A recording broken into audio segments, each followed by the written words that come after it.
The racing surface here in a quick second. Here's how we line things up. 6 laps the distance on the pole out of Grand Island, Nebraska. The 14, Bill Kubik. To his outside from Omaha, Nebraska. Hey, Morton! It's Mike Morton Jr. in the 71. Row 2 to the inside, starting in third out of Omaha, Nebraska. The 10, Jack Hardy. On his outside, a guy who's been making great improvements in 2019 from Ralston, Nebraska. That will be the 35 of Kale Kaziski. Blair, Nebraska native Mark Plowman starts inside, number 3 and 5th in the 9P. On Mark's outside, another one of the Jorgensen Racing family members from Elkhorn. In the 41, it's RJ, Robbie Jorgensen. Row 4 to the inside, Lamoni, Iowa, the 3, Sterling Perkins. And to his outside, one tough customer from Giltner. That'll be the 16H of Alex Humphrey. Your final starter in this one hails out of Waterloo, Nebraska. That's the 17, Mike Morton Sr. out of Family Affair going in this one. Hey, Morton, times 2. Times 2. Here we go.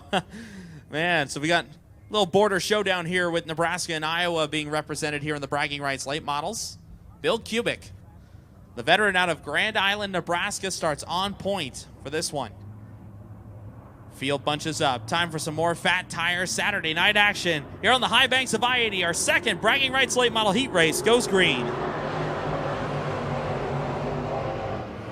Great start up front.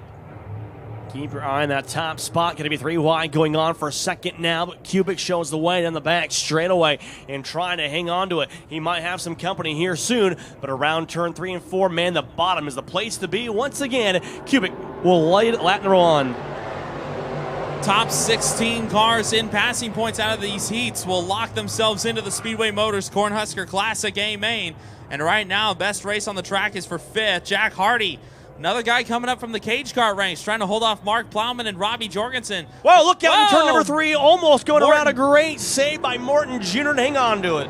But the wild child, Sterling Perkins, able to sidestep him. But yes, excellent maneuver there by Mike Morton Jr. to save the car and only gave up 1 spot. That could have been so much worse. Man, Sterling Perkins is the high mover in this one where passing points matter. He is the big dog in this one. Started 7th, up to 2nd. I'll do my math. That's 5 spots. And now make it possibly 6th as he goes after Kubik. Swipes the red nose piece underneath the deck lid of the 14 going down the front stretch through 1 and 2. Kubik still able to fend off Perkins for the time being, but Sterling Perkins started off the year with the number 43, knocked off the 4, and I think he's gotten a little faster this time. Perkins driving his signature number 3 on the side panel, side by side with the lead, and he noses ahead with 2 to go. Man, he is digging that car into the bottom side of the racetrack and making it work, and now he might try and check out here.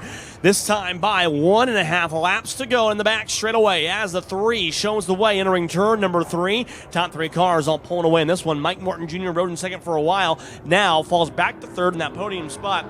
But now it's all Sterling Perkins up front. Field continuing to fan out here as they get into closing formation here in heat race number 2. Sterling Perkins, the lone driver in this heat race from the state of Iowa, Lamoni to be exact. As he goes into 3 for the final time. Here comes your winner off of turn number 4. The Wild Child does it in the final 2 laps. Sterling Perkins takes heat race number 2. Bill Kubik, your pole sitter, comes home in 2nd, and rounding out the podium tonight, Mike Morton Jr. in 3rd. So give it up for him, race fans. Your winner of heat race number 2 for the late models out of Lamoni, Iowa. Car number 3, let him hear you, I-80 Speedway, Sterling Perkins.